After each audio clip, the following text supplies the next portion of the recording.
Paz do Senhor a todos. Gênesis 15.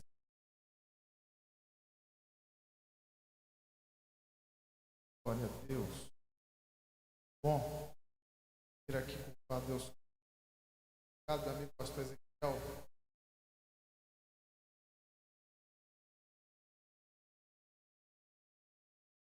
Cada um dos irmãos. Cordeiro. Como o pastor Ezequiel falou, na verdade não é preto, né? Formato de rápido demais. Está habituado com leitura. Tem um livreto desse. Falo sobre um assunto interessante. Estava ministrando escola de obreiros do Estado de Paulo. Estava pedindo a Deus uma palavra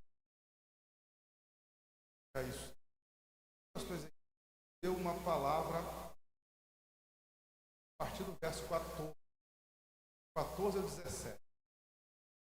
Lá em Levítico, fala sobre as ofertas de holocausto. 5 tipos de oferta em Levítico.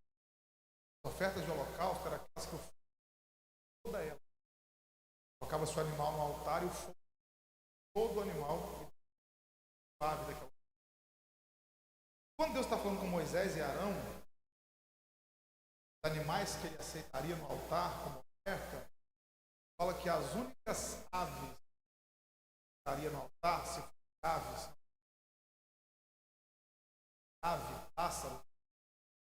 pássaros que Deus dá, a pomba, a rolinha, a mesma família, dentro da ornitologia,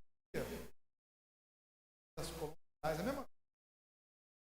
Aguçou muita curiosidade. Por que em tantos animais, por exemplo, a águia, a galeza, as nações poderosas, a águia como a águia no altar, a pomba, a rolinha, aceita esse tipo de ave no altar. Extrair 10 lições. Agora eu tenho pregado inicialmente essa mensagem 2 vezes só. Eu apliquei aqui para a vida cristã, não só para a vida no cotidiano. O que Deus fala? Deus fala como tronca a cabeça, corta ela no meio, mas não separa, só para mostrar as vísceras. Interessante. Eu tenho certeza que vai acrescentar uma coisa. Se você quiser, tem ali atrás alguns exemplares. Está R$10 o valor simbólico. Tem alguns exemplares ali. Aves do altar. Rápida, mas vai te abençoar se você fizer essa leitura, tá bom? Gênesis capítulo 15 é um texto também que eu gosto muito, daqueles que a gente sempre aprende com ele. E como vocês já me conhecem, sabem que eu gosto de fazer uma leitura um pouquinho mais extensa, então eu vou ler do verso 1 até a parte A do verso 18, tá bom? Você acompanha, por favor, aí com seus olhos, e eu leio aqui o microfone. Gênesis 15, do verso 1 até a parte A do verso 18. Depois dessas coisas veio a palavra do Senhor a Abrão em visão, dizendo: Não temas, Abrão, eu sou o teu escudo, o teu grandíssimo galardão. Então disse Abrão: Senhor Jeová, que me has de dar? Pois ando sem filhos, e o mordomo da minha casa é o Damasceno Eliezer. Disse mais Abrão: Eis que me não tem dado semente, eis que o nascido da minha casa será o meu herdeiro. Eis que veio a palavra do Senhor a ele, dizendo: Este não será o teu herdeiro, mas aquele que de ti será gerado, esse será o teu herdeiro. Então levou fora e disse: Olha agora para os céus, conta as estrelas, se as pode contar, e disse-lhe: Assim será a tua semente. E creu ele no Senhor, e foi-lhe imputado isto por justiça. E disse-lhe mais: Eu sou o Senhor que te tirei de Ur dos Caldeus, para dar-te a ti esta terra para herdares. E disse ele: Senhor Jeová, como saberei que hei de herdá-la? E disse-lhe: Toma-me uma bezerra de 3 anos, uma cabra de 3 anos, um carneiro de 3 anos, uma rolinha e um pombinho. E trouxe-lhe todos estes e partiu-os pelo meio, pôs cada parte deles em frente da outra, mas as aves não partiu. E as aves desciam sobre os cadáveres, Abrão, porém, as enxotava. E pondo-se o sol, um profundo sono caiu sobre Abrão. E eis que grande espanto e grande escuridão caíram sobre ele. Então disse a Abrão, saibas de certo que peregrina será a tua semente em terra que não é sua, servi-los-á, afligi-la-ão 400 anos, mas também eu julgarei a gente a qual servirão. E depois sairão com grande fazenda, e tu irás a teus pais em paz, em boa velhice serás sepultado, e a quarta geração tornará para cá, porque a medida da injustiça dos amorreus não está ainda cheia. E sucedeu que, posto o sol, houve escuridão, e eis que um forno de fumaça e uma tocha de fogo passou por aquelas metades. Naquele mesmo dia fez o Senhor um concerto com Abrão. Amém e amém. Irmãos, falar de Abraão no caso, é falar sobre fé. O nome dele vai ser mudado no capítulo 17, de Abrão para Abraão. Mas aí eu vou citar Abraão, vou falar Abraão, vou usar o nome Abraão durante a ministração para ficar mais fácil, porque vocês já conhecem. Mas é só deixar bem fixado que aqui no capítulo 15 ainda não é Abraão, é Abrão. Mas eu vou citar, vou chamá-lo de Abraão para ficar mais fácil a aplicação do texto. Então falar de Abraão é falar de fé. Os irmãos terem uma ideia, hoje os 3 maiores segmentos religiosos do planeta olham para Abraão e veem em Abraão um exemplo de fé. O islamismo tem Abraão como referência de fé, o judaísmo tem Abraão como referência de fé, e nós, o cristianismo, temos Abraão como referência de fé. E aonde que essa jornada de fé de Abraão começa? Onde é que Abraão começa a desenvolver essa questão da fé? É no capítulo 12 do Gênesis. Eu preciso te relembrar isso aqui rapidinho, porque no capítulo 12 Deus chama Abraão e diz: sai da sua terra, sai da sua parentela, vai para uma terra que eu ainda vou te mostrar. Não é a Bíblia quem dá essa informação, é uma informação extra bíblica, então não estou afirmando, só vou citar para vocês terem uma ideia. Mas há quem acredite, alguns historiadores acreditam que o pai de Abraão fosse construtor de imagens, de esculturas, porque a terra de onde Abraão vem, a Mesopotâmia, é uma terra politeísta, muitos deuses, e acreditava-se que o pai de Abraão fosse construtor de imagens. Pontuado isso, ainda que não tivesse sido construtor de imagens, de escultura, Abraão vem de uma terra onde há muitos deuses.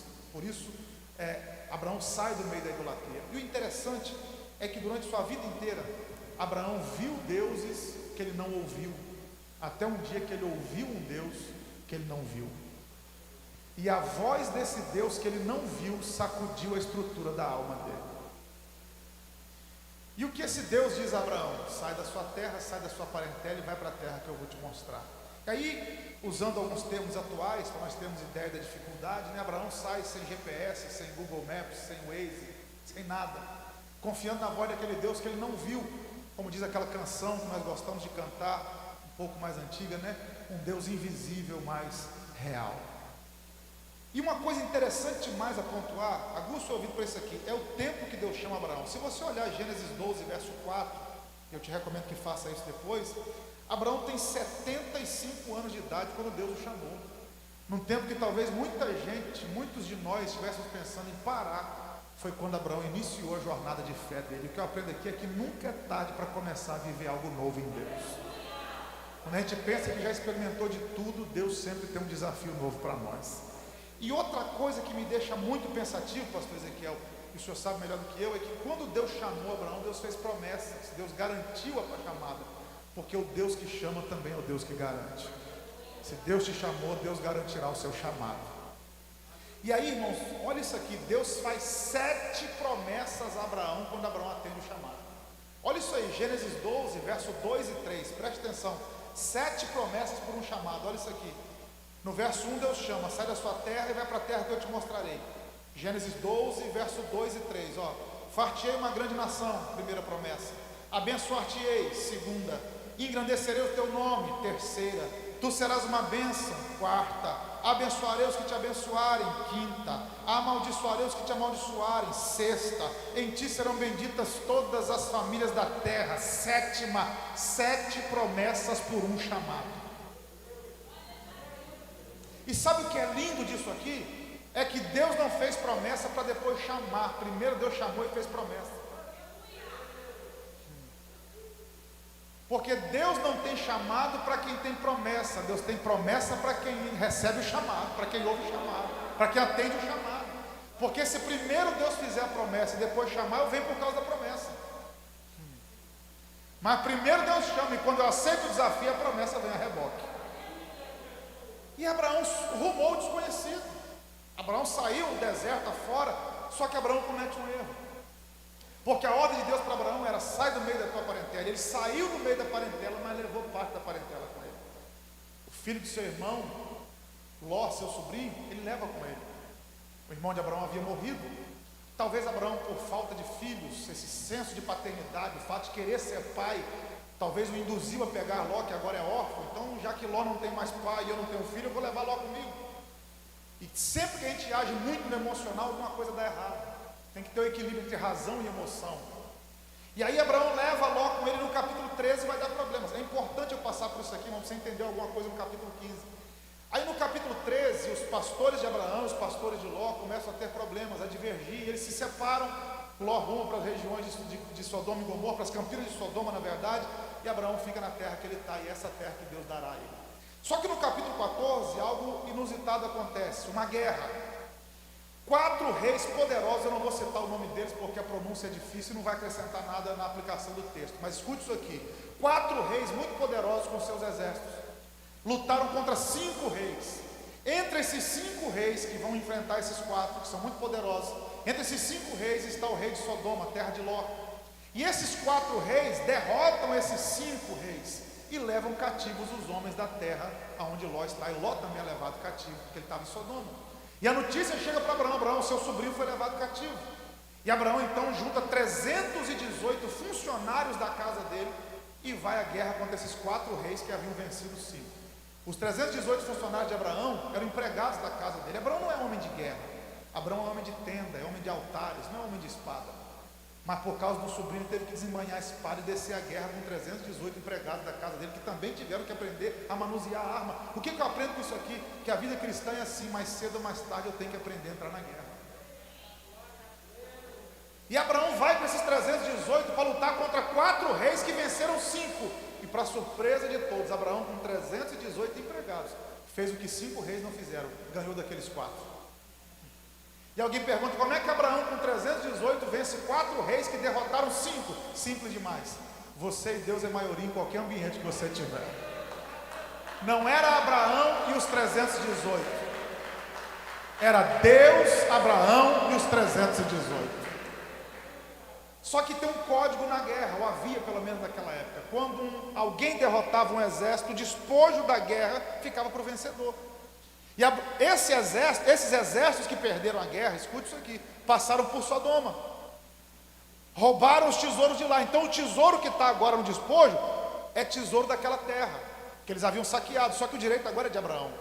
E aí o rei de Sodoma chega para Abraão, estou sintetizando o que está no capítulo 14, depois você lê. O rei de Sodoma chega para Abraão e fala assim: Abraão, pega o despojo da guerra para você. Você venceu a guerra, é direito seu. Aí Abraão diz assim: se os meus funcionários quiserem pegar despojo, é direito deles. Eu não quero uma correia de sandália para depois você não dizer que enriqueceu Abraão. Porque tem gente, irmão, que se te der uma meia, acha que encheu o seu guarda-roupa. E Abraão sabia que quem prometeu enriquecê-lo não foi o rei de Sodoma, foi o rei do universo. Então Abraão tem uma promessa, e ele não aceitou a proposta do rei de Sodoma em negócio com a promessa, porque quem tem promessa não pode aceitar qualquer proposta. Abraão renunciou o tesouro de Sodoma. Agora escute isso aqui: nessa hora quem é que aparece? O rei de Salém, Melquisedeque, sacerdote do Senhor, de genealogia desconhecida, tipologia do Cristo no Antigo Testamento. E Melquisedeque, quando se aproxima de Abraão, leva pão e vinho, é a primeira ceia da Bíblia. E eles participam do pão e do vinho. Já era uma tipologia do que Jesus faria com os discípulos. A primeira ceia da Bíblia, Abraão participou com Melquisedeque. E Abraão entende tanto o princípio que, além de cear com Melquisedeque, ele dizima. Por quê? Porque aqui é de Deus para nós, de nós para Deus. O pão e o vinho, a comunhão de Deus com a gente. O dízimo é a nossa liberalidade, a nossa fidelidade de Deus, de nós para com Deus. Porque o culto é assim: eu não venho só para receber de Deus, eu venho para entregar alguma coisa para Deus também. E Abraão entendia esse princípio. Agora olha o que o texto diz em Gênesis 15, que nós lemos, e eu vou ser muito rápido nas aplicações. Depois dessas coisas veio a palavra do Senhor a Abraão em visão, dizendo: Não temas, Abraão, eu sou o teu escudo, o teu grandíssimo galardão. Olha como é que começa Gênesis 15, depois dessas coisas. Depois de quê? Depois da guerra. Depois de Abraão ter tido que resgatar o seu sobrinho Ló. Depois dessas coisas, Deus se manifesta a Abraão. Agora eu tenho que pontuar outra coisa aqui. Abraão, se você olhar Gênesis 16, verso 3, já tem 10 anos que ele saiu de Canaã. Entre Gênesis 12 e Gênesis 16, tem 10 anos de história embutido. A gente lê com 15 minutos, mas tem 10 anos de história aí. O Abraão de Gênesis 12 tem 75 anos de idade. O Abraão de Gênesis 15 tem quase 85 ou 85. A mulher dele é 10 anos mais nova que ele, Sarai, que depois tornou-se Sara. Se em Gênesis 12 ela tinha 65, agora ela tem 75 e é 10 anos mais impossível ela gerar, porque além da idade avançada ela é estéril. Aí olha o que o texto diz: depois dessas coisas veio a palavra do Senhor a Abraão em visão, dizendo: não temas, Abraão, eu sou o teu escudo. Sabe o que eu fico pensativo aqui? Por que Deus se manifesta a Abraão como escudo? Por que Deus não se manifestou a Abraão como arma de ataque? Abraão, eu sou a espada, eu sou a lança, eu sou o arco, eu sou a flecha. Não, Deus diz: Abraão, eu sou o teu escudo. Deus não disse assim: Abraão, eu sou a sua arma de ataque. Deus disse: eu sou a sua arma de defesa. E por que Deus está se manifestando assim para Abraão? Porque Abraão está com 85 anos e acabou de vir de uma guerra. E Abraão não é homem de guerra, é homem de altar. Vou caminhar na conjectura aqui, mas com muito cuidado. Pensa comigo, Abraão com 85 anos de idade, na tenda, cansado depois da guerra, pensando: Deus, outra dessa eu não aguento. Eu não tenho idade mais para a guerra, Senhor, e nem eu sou homem de guerra, eu sou homem de tenda, de altar, tem que entrar na guerra. Olha como é que Deus diz: não temas, irmão. Deus não diz não temas para quem está com coragem. Não temas, a gente diz para quem está com medo. Deus viu que Abraão estava com medo de outra guerra, porque Abraão não tem mais idade para a guerra, não tem mais fôlego para a guerra. E quantas vezes eu e você passamos por situações semelhantes? Deus, outra guerra na família eu não aguento, outro problema no casamento eu não aguento, outro problema no ministério eu não aguento, outra guerra espiritual eu não aguento. E quantas vezes nós pensamos que vamos sucumbir se mais uma guerra se levantar? Aí Deus se manifesta e fala: você venceu essa, vai vencer a próxima e vencerá quantas vierem. Sabe por quê? Porque eu sou o teu escudo.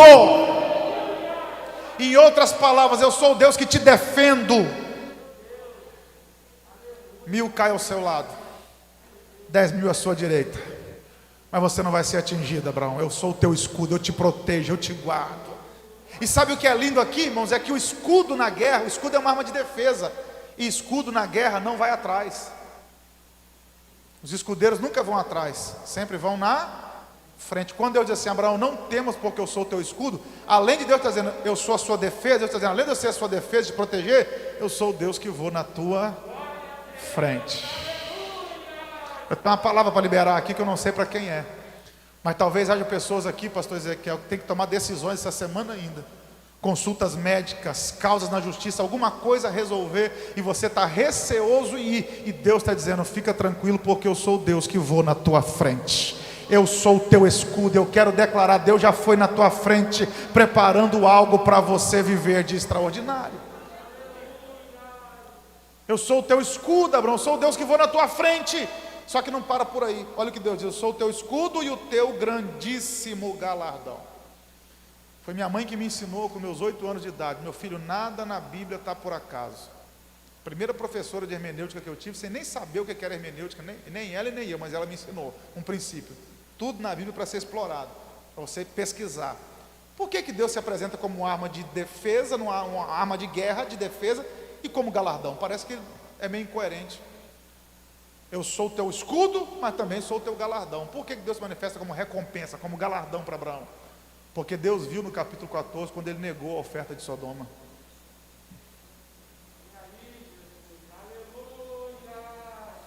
Deus olhou e falou: eu vi quando você não quis o tesouro de Sodoma. Já que você não quis o tesouro de Sodoma, sua recompensa vai ser maior do que o tesouro de Sodoma. Eu sou a sua recompensa. A minha presença é o teu galardão. Eu serei o teu galardão. Como você não trocou a promessa por uma proposta, eu tenho algo muito maior para te dar. A minha presença será a tua herança. É o que Deus está dizendo para Abraão. E aí, irmãos, Abraão tem uma alcunha. Ele é chamado de amigo de Deus. E amigo que é amigo dialoga, conversa.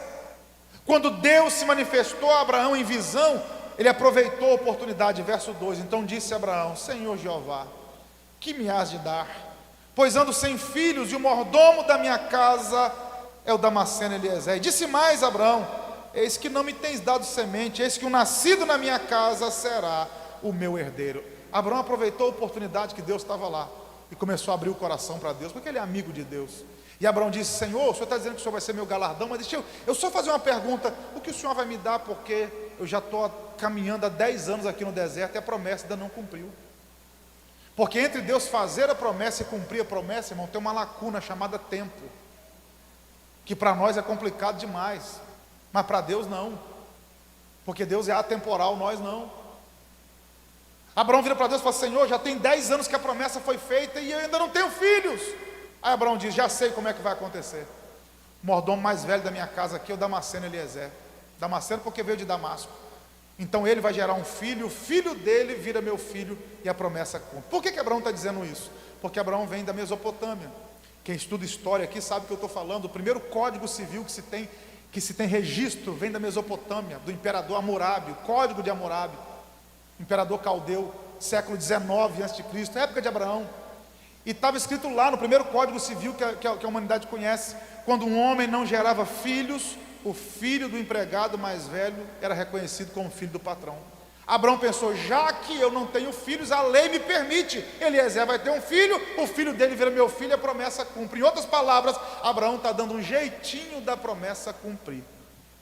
Eu acho que Abraão era brasileiro, morava em Cordeiro, porque nós somos assim. A gente sempre quer dar um jeitinho das coisas acontecerem. Não aconteceu, eu ligo para fulano, eu falo com Beltrano, eu procuro alguém, eu tenho um amigo que tem um amigo. A gente sempre quer dar um jeitinho das coisas acontecerem. E Abraão quer que a promessa se cumpra a todo custo. Ele está pensando que a promessa que Deus fez na vida dele vai cumprir através da vida de Eliezer. Mas olha o que Deus fala para ele no verso 4: eis que veio a palavra do Senhor a ele dizendo: este não será o teu herdeiro, mas aquele que de ti será gerado, esse será o teu herdeiro. Vamos aplicar o que Deus está falando aqui? Abraão, promessa que eu faço é pessoal e intransferível. Promessa que Deus fez na sua vida não vai se cumprir na vida de outro. Promessa que Deus fez na minha vida não vai se cumprir na vida do pastor Ezequiel. Promessa que Deus fez a ele não vai cumprir na sua vida. Promessa que Deus fez na sua vida, cumprir-se-á na sua vida. Promessa que Deus fez na minha vida, cumprir-se-á na minha vida. Talvez Deus trouxe pessoas aqui para dizer: o tempo pode ter passado, mas a promessa ainda está de pé. Deserto não apaga a promessa, provação não apaga a promessa, guerra não apaga a promessa. O tempo está passando, mas a promessa ainda repousa sobre a sua vida, e no tempo certo ela cumprir-se-á. É o que Deus está dizendo a Abraão: o filho que eu te prometi não vai sair da entranha de outro, é da tua. Eu não transferi a promessa para Eliezer, ela é tua, vai se cumprir na sua vida. E aí olha o que Deus faz com Abraão para mostrar para ele que a promessa vai cumprir. E o tamanho da promessa, porque Abraão está limitando a promessa. Quando ele quer que a promessa se cumpra na vida de Eliezer, Abraão está limitando o que Deus pode fazer. Olha o verso 5. Então o levou fora e disse: olha agora para os céus, e conta as estrelas, se as pode contar. E disse-lhe: assim será a tua semente. E o texto diz que Abraão creu no Senhor, e aquilo foi imputado como justiça. Aguça o ouvido para isso aqui. Não está explícito aqui no texto, está implícito, não aparece o nome aqui. Mas para Deus o levar fora é porque ele estava dentro de algum lugar, provavelmente uma tenda. Então Abraão está na tenda e Deus o leva para fora, para que ele contemple o céu da promessa. Todas as traduções que eu tenho alcance, eu pesquisei esse texto. Em todas elas o sentido é o mesmo: Deus levou Abraão para fora da tenda. Por que é importante frisar isso aqui? Porque nós cantamos: sai da sua tenda. E não é errado cantar isso não estou aqui rebatendo louvor de forma alguma. Continue cantando: sai da sua tenda. Só que aqui em Gênesis 15, não foi Abraão que saiu da tenda, Deus tirou ele de lá. Porque tem dia que a gente não tem força para sair da tenda. É um lockdown espiritual. Você se enclausura, você se fecha nas tendas do medo, dos preconceitos, das limitações. Você acha que já aconteceu de tudo, não tem mais nada para viver. Gente que se fecha nas tendas da depressão, gente que se tranca para a área sentimental, gente que se fecha nas suas tendas. E aí, irmão, tem dia que você está na tenda e não tem louvor pentecostal que te arranque da tenda, não tem tapinha no ombro que te arranque da tenda, não tem palavra profética que te arranque da tenda, você está trancado lá e não sai de jeito nenhum. É nessa hora que Deus entra lá e te leva para fora para contemplar o céu da promessa. Você crê que hoje, nesse culto da vitória, é uma noite profética? Então recebe o que eu vou dizer aí. Deus entrará em algumas tendas aqui. Deus visitará algumas tendas aqui, arrancará pessoas e os levará para fora, para contemplarem o céu da promessa. Quando você está na tenda, o máximo que você enxerga é o teto que está sobre a sua cabeça, e o teto te impede de ver aquilo que Deus realmente quer te mostrar. Eu quero declarar: Deus te arrancará dessa tenda do medo, dessa tenda da timidez. Deus te arrancará daí para te mostrar algo muito maior que você nunca pensou que veria. Deus o levou para fora. E quando Deus levou Abraão para fora, olha o que o verso 5 diz: olhe agora para os céus e conta as estrelas, se as pode contar. Irmão, esse se aqui tem conotação de impossibilidade. Quando Deus diz conta se você pode contar, seria mais ou menos o seguinte: eu sei que você não consegue, mas tenta. Sei que você não vai conseguir contar, mas tenta. E por que Deus diz conta se você pode contar? Eu disse isso aqui na última vez que eu ministrei e vou repetir. É a mesma informação, só que agora nessa aplicação aqui. Hoje a ciência moderna acredita na teoria de multiverso. Não é universo, não existe um universo, são vários universos. Isso aqui não influencia em nada a palavra de Deus. Por quê? Porque quantos universos tiverem, Deus preenche com a glória dele. Por isso que ele é Deus de eternidade em eternidade. Eternidade não tem fim, mas se acabar uma eternidade e começar outra, Deus continua sendo Deus do mesmo jeito. Então, que dirá o universo, se ele habita na eternidade? Então acredita na teoria de multiversos. Na teoria dos multiversos, acredita-se que nós estamos em um. No universo que nós estamos tem 2 trilhões de galáxias. A Via Láctea é uma galáxia em 2 trilhões. Na Via Láctea onde nós estamos, existem 100 bilhões de estrelas. E o Sol é uma estrela que compõe uma constelação de 100 bilhões. E ao redor dessa estrela chamada Sol, que compõe uma constelação de 100 bilhões de estrelas em 2 trilhões de galáxias, nos multiversos, foi aqui nesse pálido ponto azul, nesse planeta que orbita ao redor do Sol, entre mais 8 planetas, entre mais 7, 8 planetas orbitando ao redor dessa estrela chamada Sol. Foi aqui que Deus entrou na tenda, pegou Abraão pela mão, levou para o lado de fora e falou: conta-se. Eu não sei quanto é você, irmão. Para contar 100 bilhões, uma hora falta dedo. Quando Deus diz para Abraão: conta as estrelas se você pode contar. O que Deus está dizendo para Abraão? Mesmo que Paulo escreveu aos Efésios no capítulo 3, verso 20. Deus é poderoso para fazer infinitamente mais além daquilo que pedimos ou pensamos. Você está olhando para o teto da tenda e Deus está dizendo: tem bilhões de estrelas que representam o tamanho da promessa. Eu vim aqui liberar uma palavra e a palavra é essa: Deus tem muito mais para fazer na sua vida. Deus tem muito mais para fazer na sua família. Deus tem muito mais para nós. Conta as estrelas, se as pode contar. Abraão, eu sei que você não consegue, mas tenta. É muito. E Abraão não consegue contar, é claro. E o texto nem diz que ele tenta. E olha o que o verso 6 diz: e creu ele no Senhor, e foi-lhe imputado isto por justiça. Irmão, preste atenção nisso aqui. Abraão creu no Senhor, e isso foi imputado por justiça. A nossa maior bênção não vem quando nós prometemos algo para Deus, mas quando nós cremos no que Deus prometeu. E eu não estou falando que é errado você fazer voto, não. Só que a maior vitória, não estou dizendo que não tem vitória quando você faz um voto a Deus, mas a maior vitória não é quando você promete algo a Deus, é quando você crê no que Deus prometeu. Porque não adianta eu prometer algo a Deus se eu não crer naquilo que Ele me promete. Então Abraão creu no Senhor. Quando Abraão creu no Senhor, o texto diz: e foi-lhe imputado isto por justiça. Abraão foi justificado pela fé em crer naquilo que Deus falou.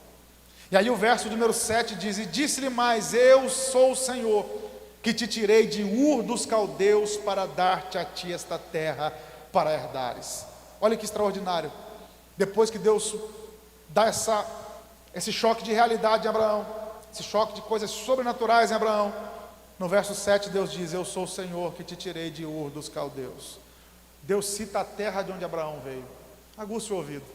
Quando Deus cita Ur dos caldeus, Deus não está fazendo uma referência geográfica, Deus está fazendo uma referência de tempo. Como assim, pastor? Deus está dizendo o seguinte: Abraão, eu sou o mesmo Deus que te chamei há 10 anos atrás. Abraão, eu sou o mesmo Deus que te fiz a promessa quando você saiu da casa dos seus pais. Vamos melhorar a aplicação aqui. Deus está dizendo o seguinte: se alguém mudou, não fui eu. Se alguém mudou, foi você. Se alguém está pensando em parar, Abraão, não sou eu, é você. Eu sou o mesmo Deus que te tirei de Ur dos caldeus há 10 anos atrás. Quem sabe Deus trouxe gente aqui essa noite para dizer: eu sou o mesmo Deus que te fiz a promessa há 15 anos atrás, há 20 anos atrás. No ventre da sua mãe, eu sou o mesmo Deus que te fiz a promessa quando você estava lá. Eu não mudei. Se alguém mudou, esse foi você. Eu sou o mesmo Deus e estou preparado para cumprir aquilo que eu prometi na sua vida. É o que Deus está dizendo para Abraão. Eu sou o mesmo Deus que te arranquei de Ur dos caldeus para te dar essa terra. E aí no verso 8, disse ele: Senhor Jeová, como eu saberei que eu hei de herdá-la? Abraão continua conversando com Deus. Senhor, como é que eu sei que eu vou herdar essa terra? Ei, olha o que Deus faz com Abraão. Verso 9 e 10. E disse-lhe, em outras palavras: você quer saber, Abraão, como é que você vai herdar essa terra? Vou fazer um negócio contigo agora. Traz 5 animais, Abraão. Uma bezerra de 3 anos, uma cabra de 3 anos, um carneiro de 3 anos, uma rolinha e um pombinho. 5 animais, 3 quadrúpedes e 2 aves. E trouxe-lhe todos estes e partiu-os pelo meio, e pôs cada parte deles em frente da outra, mas as aves não partiu. E o texto diz que as aves desciam sobre os cadáveres, Abraão, porém, as enxotava. No nosso português tem uma palavra só para aves. Agora no hebraico há uma diferença. As aves do verso 10 é a pomba e a rolinha que Abraão havia levado. As aves do versículo 11 que descem sobre os cadáveres são aves de rapina. Corvo, coruja, urubu, águia. São aves que comem pequenos animais vivos ou carcaças de grandes animais mortos. Quando essas aves viram que Abraão cortou os animais, começaram a descer sobre os animais. A pombinha e a rolinha do verso 9 e do verso 10, Abraão sacrificou, só não cortou no meio, mas sacrificou. Então essas aves do verso 9 e 10 estão mortas, sacrificadas a Deus. As aves do verso 11 são aves de rapina que desciam sobre os cadáveres. Abraão as enxotava. Quando Abraão corta os animais, o verso 12 diz: e pondo-se o sol, um profundo sono caiu sobre Abraão. E o termo profundo sono aqui é o mesmo que aparece lá no Gênesis, referente a Adão, quando Deus vai extrair Eva da costela de Adão. Não é um sono comum, é um sono espiritual. Deus fez Abraão dormir. Quando Abraão dormiu, Deus ratifica a promessa, e Deus começa a falar do futuro de Abraão. Deus fala: a tua 4ª geração, ou seja, daqui a 400 anos, eles vão ser afligidos, vão ser escravizados, mas eu vou arrancá-los de lá, eles sairão com riqueza. Você, Abraão, vai descansar farto de dias, em paz, e vai descansar com seus pais. Do mesmo jeito que eles morreram, você também morrerá. Só que a sua 4ª geração vai voltar para cá, porque eu vou arrancá-los do lugar que eles estão, e vou julgar quem vai escravizá-los. Irmãos, Deus está falando 400 anos à frente de Abraão. Deus está falando do futuro de Abraão. Atributo incomunicável de Deus, a eternidade. Entenda isso aqui: o seu futuro para Deus é tão claro quanto o seu passado é para você. Deus já está no seu futuro. Vou melhorar: Deus já está na terça-feira, Deus já está na quarta, Deus já está na quinta, Deus já está na semana que vem, Deus já está em 31 de dezembro, Deus já está em 2021, Deus já está em 2022. Deus está dizendo: descanse o coração, porque eu já estou no seu futuro, preparando tudo para você. Deus não é onipresente só porque está presente em vários lugares ao mesmo tempo. Deus é onipresente porque se faz presente em vários tempos ao mesmo tempo. Deus está te vendo agora no útero da sua mãe, está te vendo aqui no culto e está te vendo descer a sepultura todo ao mesmo tempo. Porque Deus não está debaixo do cronos que nós estamos, não. Então Deus está falando de 400 anos à frente de Abraão. E aí o verso 17 diz que quando o sol se põe, Deus passa por aquelas metades daqueles animais em forma de fumaça, de tocha de fogo e em forma de forno de fumaça e tocha de fogo. E aí o verso 18 diz: naquele mesmo dia fez o Senhor um concerto com Abraão. Repare que é concerto com C no verso 18. Conserto com S é conserto de reparo. Bati meu carro, vou consertar. Conserto com S, que você se escreve. Quebrei meu óculos e vou consertar. Conserto com S é reparo. Conserto com C é aliança. Deus está fazendo uma aliança com Abraão. Vamos pontuar isso aqui para a gente encerrar. Deus está fazendo algo com Abraão que Abraão já está acostumado. Abraão vem da Mesopotâmia. Deixa eu dizer uma coisa, naquele tempo, irmão, não tinha papel igual hoje, para você escrever, não tinha caneta, a BIC não existia ainda. Então como é que dois homens faziam um contrato? Hoje em dia a gente assina contrato, vai no cartório, registra. Hoje em dia até conversa de WhatsApp vira documento. Se você tirar o print, irmão, acabou, a casa caiu. Mas naquele tempo não tinha isso, então como é que dois homens firmavam um negócio? Se eu fosse fazer um negócio com o pastor Ezequiel, comprar uma fazenda dele, comprar a sua fazenda. Amém, é forte. O pai vai tocar, vai vender mais barato. Suponhando que a gente fosse fazer negócio, como é que o pastor Ezequiel saberia que eu não ia quebrar a minha palavra, se não tem papel para a gente assinar? Como é que eu saberia que ele não quebraria dele? Então sabe o que os homens faziam? Pegavam um animal. Deus pediu 5, normalmente os homens faziam 1. 2 pais de família, 2 chefes de estado, 2 príncipes, 2 reis. Pegava-se um animal e cortava no meio. Vou usar as 2 caixas de som como referência. Colocava um pedaço, uma banda de um animal aqui e a outra ali, a dianteira de um lado e a traseira do outro. E o sangue daquele animal fazia uma poça no meio. E aí os 2 homens ficavam do lado de cá e arrancavam as suas sandálias. Por quê? Porque só andava calçado quem era senhor. Servo, escravo andava descalço.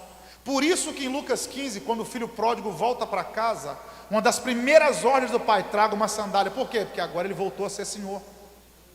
Por isso que lá em Êxodo 3, quando Moisés se aproxima da sarça, Deus diz, arranca a sandália. Moisés, você está 80 anos pensando que manda no seu nariz, agora você é servo, arranca a sandália. Outro detalhe, irmão, isso aqui deixa para outro dia. Por que Deus, tem vezes que Deus manda a gente arrancar a sandália? Porque a sola da sandália separa a sola do pé do solo da terra. E nós viemos de onde? Da terra. Então quando você corta muito o seu contato com o solo da terra, você começa a esquecer de onde veio. Aí de vez em quando Deus diz, você está achando que vai levar alguma coisa? Tira a sandália e pisa na terra para você lembrar de onde você veio e para onde você vai. Mas o fato é que os 2 homens arrancavam as sandálias, porque tornavam-se uns servos do outro, porque a palavra me deixa servo. Porque eu mando na palavra enquanto ela está na minha boca, depois que ela sai, ela manda em mim. Por isso você tem que tomar cuidado com o que você fala. Você é dono das suas palavras, mas pode tornar-se escravo daquilo que você fala. Então os homens arrancavam as sandálias para mostrar que um serviria o outro. E aí começava, um dos homens passava no meio daquelas metades pisando no sangue, para lá e para cá. Quando chegava do outro lado, dizia para quem estava fazendo negócio, se eu quebrar a minha palavra contigo, que seja feito da minha vida como foi feito da vida desse animal, ou seja, se eu falhar contigo, que eu morra. E aí o outro homem fazia a mesma coisa, arrancava as sandálias e pisava no sangue, e quando voltava fazia o juramento, se eu quebrar a minha palavra contigo, que seja feito da minha vida como foi feito da vida desse animal, ou seja, se eu falhar contigo, se eu errar contigo, que eu morra. Deus está chamando Abraão para fazer essa aliança, uma aliança de sangue. E na aliança de sangue não pode errar, porque quem errava tinha que morrer. Por isso que quando Abraão cortou os animais, Abraão já sabe o que tem que fazer, tem que passar. Mas antes de Abraão passar, verso 12, veio um profundo sono sobre Abraão. Quando Abraão cortou os animais, antes que Abraão passasse, Deus falou, dorme, Abraão. Não pisa no sangue, Abraão. E por que Deus não deixou Abraão pisar no sangue? Porque quem pisava no sangue não podia falhar, não podia errar. E Deus sabia que no capítulo 16, Abraão ia tomar Agar como sua mulher. Deus sabia que no capítulo 20 Abraão ia mentir, ele ia falar que Sara não era sua mulher, era sua irmã. E se Abraão tivesse pisado no sangue no capítulo 15, quando ele mentisse no capítulo 20, Deus tinha que matar ele na hora. Aí Deus falou, então dorme, Abraão, e deixa que eu piso no sangue, porque você falha, mas eu não falho. Você mente, mas eu não minto. Você erra, mas eu não erro. Você é pequeno, eu sou grande. Você é criatura, eu sou criador. Você é temporal, eu sou eterno. Você é pecador, eu sou santo. Não pisa no sangue, Abraão, deixa que eu passo. Sabe o que eu aprendi com esse texto aqui, irmãos? Quando Deus nos chamou, Deus já sabia até onde a gente ia conseguir chegar. Deus conhece as nossas limitações. Vamos lá. Você acha que o erro que você cometeu semana passada surpreendeu a Deus? Você fez alguma coisa e você mesmo ficou chocado. Eu não queria ter feito isso. E você acha que Deus está surpreso? Uau, não esperava que Ele ia fazer isso. Me surpreendeu, eu não esperava Ele fazer isso. Não, Deus sabe das suas limitações. Deus sabe até onde você aguenta. Deus não te chamou porque você é perfeito, mas te chamou para te aperfeiçoar. Deus conhece as nossas limitações. Deus não deixou Abraão pisar no sangue, porque se ele pisa, ele tinha que morrer. Aí alguém pode estar pensando, então ficou fácil demais para Abraão. Ele não pisou no sangue, então a aliança ficou fácil. Qual foi a parte de Abraão na aliança? Verso 11. A parte de Deus na aliança era ser fiel. E a de Abraão? Colocar a ave de rapina para correr. Não deixar a ave de rapina pousar na aliança. Foi a parte de Abraão na aliança. Quem é a ave de rapina aqui? Jesus explica isso lá no Novo Testamento. Entre tantos exemplos, vou citar esse. Jesus conta a parábola do semeador e diz que quando a semente, que é o evangelho, cai na beira do caminho, a ave leva embora. Aí os discípulos perguntaram: Senhor, que ave é essa que rouba o evangelho, que leva a semente embora? Aí Jesus diz: é o diabo, é Satanás. Então a parte de Deus na aliança é ser fiel. E a nossa? Colocar a ave de rapina para correr. Sujeitai-vos, pois, a Deus. Resisti ao diabo, e ele fugirá de vós. Pastor, como é que eu coloco ave de rapina para correr? Só aprender com Abraão. Paulo explica isso em Romanos 4. E Abraão foi fortificado na fé e aguardou a promessa, dando glória a Deus. Irmão, você não está vendo e eu não estou vendo, mas nos céus de cordeiro essa noite tem bandos de ave de rapina voando e dizendo: vou lá quebrar a aliança daquele crente, vou lá, não vou deixar ele cultuar, eu vou acabar com a família. As aves de rapina vêm com tudo, mas quando a ave de rapina vai dar um rasante, você está de mão erguida dizendo: Deus, eu te glorifico, eu te exalto, eu te bendigo. Aí a ave de rapina tem que voar para longe da sua vida, da sua família. Eu vou liberar algumas palavras aqui, se você quer pega aí. Enquanto você for para casa hoje, pelas calçadas de cordeiro, enquanto você vai caminhando, bandos de ave de rapina vão voar da sua frente. Enquanto você for dirigindo o seu carro, bandos de ave de rapina vão voar da sua frente. Quando você chegar em casa e meter a mão na maçaneta da porta com autoridade e pisar com fé lá dentro, a ave de rapina já voou para longe da tua casa. Amanhã no seu trabalho, a ave de rapina vai voar para longe. Por quê? Porque onde há adorador, a ave de rapina não desce, não vai descer a ave de rapina na Devec Cordeiro essa noite. Quem vê espantar a ave de rapina, ergue essa mão aí, faz um barulho de adoração. Eu declaro em nome de Jesus: nenhuma ave de rapina vai quebrar sua aliança com Deus.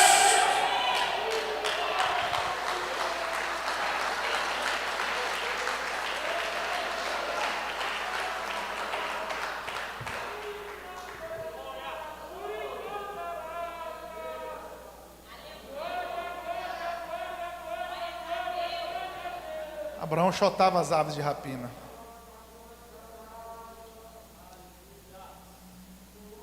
E aí, irmãos, para a gente encerrar agora, o verso 17 diz que quando o sol se põe, um forno de fumaça e uma tocha de fogo passou por aquelas metades. Alguém tinha que passar, então Deus passou. De que forma? Forno de fumaça e tocha de fogo. Algumas versões bíblicas, forno fumegante. O que é um forno fumegante? Algo que está soltando fumaça constantemente. Então Deus passou naquelas metades em forma de forno de fumaça, ou forno fumegante, como você queira, e com tocha de fogo. Os dois elementos que Deus passou, fumaça e fogo. Deus passou para lá, passou para cá e prometeu a Abraão: sua quarta geração volta para cá. Essa terra é deles. Aí Deus começa a falar, depois você leia a partir do verso 19, Deus está dizendo todos os povos que ele tiraria de lá, para colocar a descendência de Abraão. E Deus fez uma aliança com Abraão naquele dia. Aí, irmãos, Abraão esperou só mais 15 anos. Já tinha esperado 10, esperou só mais 15. Aos 100 anos, Isaac nasce. A promessa cumpre. Depois de 25 anos da promessa feita. Ele tinha 75 quando Deus prometeu. Aos 100 anos ele se torna pai. Sara tem 90. Abraão gera Isaac. Isaac gera Jacó. Jacó gera José. José é vendido pelos irmãos, vai para o Egito, interpreta sonhos, inclusive o de Faraó, que faz dele governador no Egito. Vem a fome e a família de José desce para o Egito. Êxodo capítulo 1, você vai ler, 70 almas da família de Jacó desceram para o Egito. Só que aí levantou-se um novo faraó que não conhecia a história de José, não soube como Deus usou José para abençoar o Egito na época da crise. E esse faraó que não conheceu a história de José começou a perseguir o povo de Deus. Porque normalmente é assim, só te persegue quem não conhece a sua história. Se soubesse o quanto você ralou para chegar até aqui, não te perseguia. Então o faraó que não conheceu a história de José começou a perseguir o povo. E o povo começou a clamar. Só que isso já tem 400 anos, depois de Abraão. Êxodo capítulo 3, Moisés está apacentando as ovelhas do sogro, atrás do deserto de Midian. Deus aparece para Moisés na sarça e diz: vai lá libertar o meu povo. E quando Moisés chega lá junto a Arão, Deus manda 10 pragas. Até a nona o coração de Faraó está endurecido, mas na 10ª ele não aguenta. A morte dos primogênitos. E aí Israel começa a sair do Egito. Êxodo capítulo 12, à meia-noite, a fuga, o êxodo, aquela caravana forte, impoluta, triunfante, saindo do Egito. E os egípcios começam a arrancar os seus pendentes, seus tesouros, seus vasos de prata, de ouro, começam a entregar para os hebreus, pagando os hebreus para sair dali. Porque Deus disse, eles vão ser afligidos, mas vão sair de lá com fazenda, com riqueza. Porque a aflição gera crescimento, irmão. Não há aflição sem propósito. Se você está sendo afligido, há um propósito de Deus para isso. E quando a caravana saiu do Egito, rumando ao Mar Vermelho, você chega em Êxodo capítulo 13, verso 22. O texto diz: e todos os dias não se apartou deles a coluna de nuvem durante o dia e a coluna de fogo durante a noite. Aquela coluna de nuvem, aquela coluna de fogo no Êxodo durou 40 anos. Quando Israel pisou em Canaã, a coluna sumiu. As colunas sumiram, de fogo e de fumaça sumiram, de nuvem e de fogo sumiram. E aí, muitos jovens, aliás, aquela geração que nasceu no Egito, quando via aquela nuvem de fumaça em cima deles durante o dia e a coluna de fogo durante a noite, muitos deles não tinham nem ideia do que era aquilo. Que fumaça é essa em cima de nós? Não sei, está aí, vamos caminhar. Que fogo é esse aí em cima de nós? Não sei, está aí, vamos caminhar. Eles não sabiam que fumaça e que fogo era aquele. Mas todos os dias que aquela fumaça e aquele fogo aparecia, era Deus dizendo: prometi ao meu amigo Abraão, há 400 anos atrás, e estou cumprindo o que eu prometi ao meu amigo Abraão. Como é que Deus passou na aliança? Fumaça e fogo. E agora, quando tirar o povo do Egito, como é que Deus se manifesta? Fumaça e fogo. E guia o povo até Canaã. E eu vou encerrar agora. Eu gosto muito de fazer isso quando eu vou encerrar essa palavra. Vou sintetizar ela com uma frase de 3 palavras, que a gente conhece muito bem, que para o mundo já foi banalizada. Você vê essa frase pinchada em muro, estampada em camisa, perfil de Facebook. Você vê essa frase estampada em tudo quanto é lugar. Mas para nós que tememos a Deus, que temos promessa de Deus, que cremos em Deus, ela é uma verdade irrevogável. Que palavra é essa, pastor? Deus é fiel. Se Deus prometeu, Ele vai cumprir. Eu quero orar com você. Fique de pé, por favor.